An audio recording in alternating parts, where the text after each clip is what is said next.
ఇక్కడ మనకి quick access tool bar అని ఉంటుంది. ఇది చూడండి, ఇక్కడ క్విక్ యాక్సెస్ టూల్ బార్.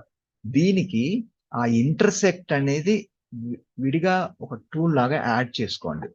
ఇక్కడ నేను మోర్ కమాండ్స్ లో మీకు ఇది ఇక్కడ చూడండి, చిన్న ఏరియా ఉంది కదా, ఈ 2 ఆప్షన్స్ ఉన్నాయి. ఇది మీకు పైన గానీ ఇక్కడ కింద గానీ ఉంటుంది. క్విక్ యాక్సెస్ టూల్ బార్ అని ఉంటుంది. సో ఈ ఏరియాలో డౌన్ ఆరో ఉంటుంది, దీన్ని క్విక్ యాక్సెస్ టూల్ బార్ అంటారు. Customize quick access tool bar అని వస్తుంది.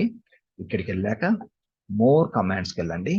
వెళ్ళాక ఇక్కడ ఆల్ కమాండ్స్ పెట్టేసుకోండి.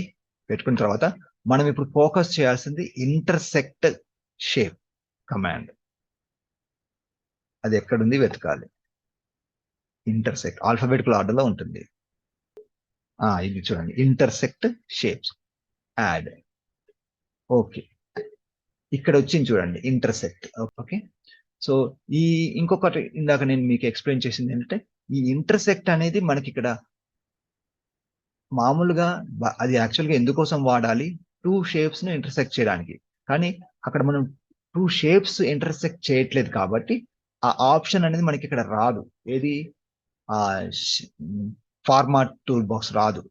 అది వస్తేనే మనకి ఇక్కడ ఈ ఆప్షన్ ఉంటుంది. అది లేదు కాబట్టి మనం ఏం చేసాం, అడిషనల్ గా ఇక్కడ కస్టమైజ్ దగ్గరికి వెళ్ళిపోయి ఇక్కడ మనం యాడ్ చేసుకున్నాం. ఇందులో నుంచి ఆల్ కమాండ్స్ నుంచి ఇక్కడ మనం యాడ్ చేసుకున్నాం. ఇంటర్సెక్ట్ అనేది యాడ్ చేసుకుంటే మనకు వీడియోకి టెక్స్ట్ కూడా ఇంటర్సెక్ట్ చేసుకొని అలా యానిమేట్ చేసుకోవచ్చు. ఓకే.